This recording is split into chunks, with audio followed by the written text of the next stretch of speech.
Nasulpik na ing nahumlakli Valirisit pamalang ba Tambiyu ipa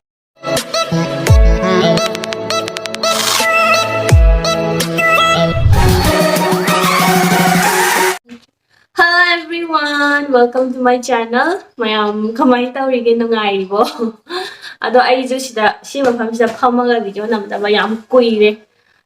Ado ngasi din namme ado ngasi gi video sidi aina Meesho dagi tops khara order tawbane ba ado gi tops ai tops darkar tabo ko ado gi order tawbane ado gi tops khara sigi Meesho gi whole video oidoine sigi ja mathang oina dum hapcharage. Ado video si hodringai da ai Meesho gi maramda khara haijaram gi ado di Meesho is India's favorite app ne to buy top quality products at very affordable price. Aduga ma se trusted by more than 1 crore people across India. Aduga aina sida uttoriba production je pamba yaw tardi ai gi description da Meesho gi link hapcharam gi aduga aina uttoriba production se ma gi product code oina leiba adugi product code su loina hapcharam gi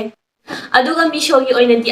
ihan hanno purchase of the first purchase da 30% off oigani na traga rupees 100 off oidoine ba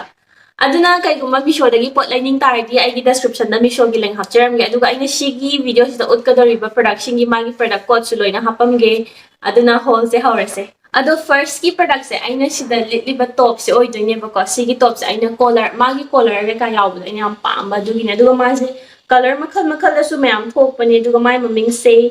Trendy Peter Pen color top kawe ai sida sa dum hapam ge aduna aduga magi size medium large loina laibane aduga quality se adum phai p do haidi dum stretchable oirga quality am phawdo aduna aina litpagi dus dum hapam ge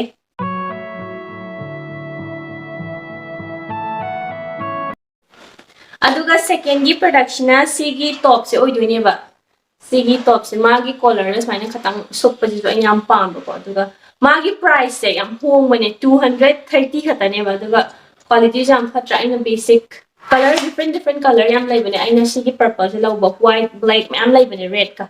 aduna ai amuk chien green ha ba order taw kine ha si phamandana yangone haidi photo dum phai stretchable su oiraga lupa 230 khatane mo sigi khupha je aduga haidi basic so dum oil adum pot pa ju bisu taw lit pa dum nongai ai lit laga hapake sigi top se mai maming sina stylish woman round neck baby lock top lavender color da law ne ba ko ina sigi se fazara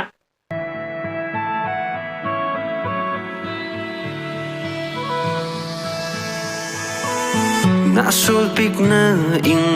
aduga next ki production na sigi magi hai no sigi top se oidoine ba magi sigi khudang le kitang pong bodo oye aduga magi color se white amaga red amaga laibane ina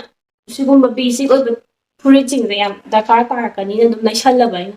ai lit laga su dum hapage aduga quality do high price ga quality ga do haidi ai di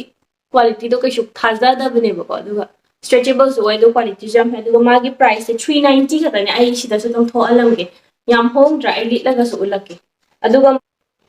silare aduga aina laibadagi size medium da laibane ba do moi gi size small large medium extra large kuma so loi laibane ai gi sidi medium ne adune adum litlaga hapake dum chanai phajana chanai ye Valirisit pamalang ba Tambiyu ipaw su chinbal duginong si minok tu sinokhalam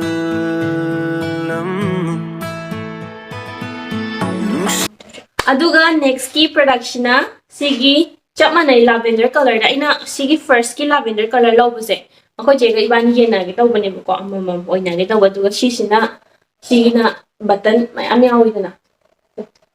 aduga materials sina kitang thick oyam ama sidage aduga price sina 378 ne adu phai na quality am ti na phai to stretchable su loi oi haba ai size de medium size lobane ko ina magi price se 378 adum yadra price wa daga zabadu basic na ta law design quality ju ko pham inam tha gum da su dit pa ya da mai se tang tha tak su taw silai re Nusi haina fongdokpa sungamdriba se Ikai TV na tawduda Ahing nung tilani da nung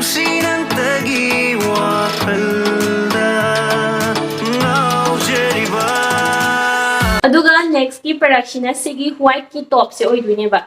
ado sigi se khudang se kitang di sang tak tawraga lai hai di picture da thokko duga di picture da dum hapake aduga magi price se 430 ne ba sina mo kitang di tang ya tai le na ba di ko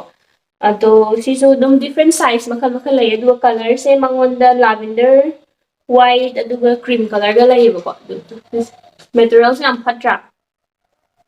stretchable oi haba quality di yam phare paisa so affordable yam oi ba adune si lai ai kitlaga dum hapcha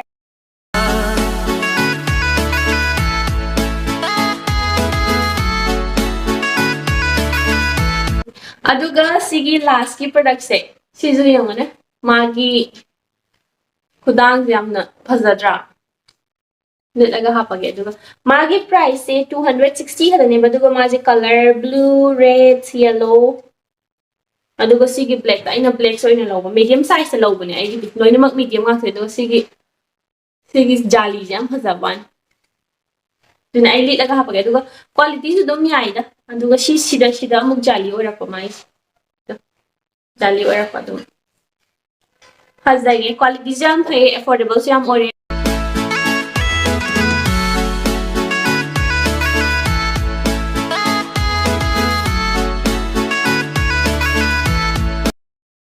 adune ngasi haul se sa dum lo shalage aduga ani huji utkiba product mayam do basic oi bagak ta shina adu different colors al oi laibane size makal makal laibane product sing do pam ta je description da product code dum hapcharam ge check out to bio adune ngasi gi video this solution jara ge aduga Meesho download to ka bio no ai gi description da link hapcharam ge kuma ai gi channel se subscribe to driba yaraga di subscribe to biramo like to biramo ngasi gi di bye bye see you in my next video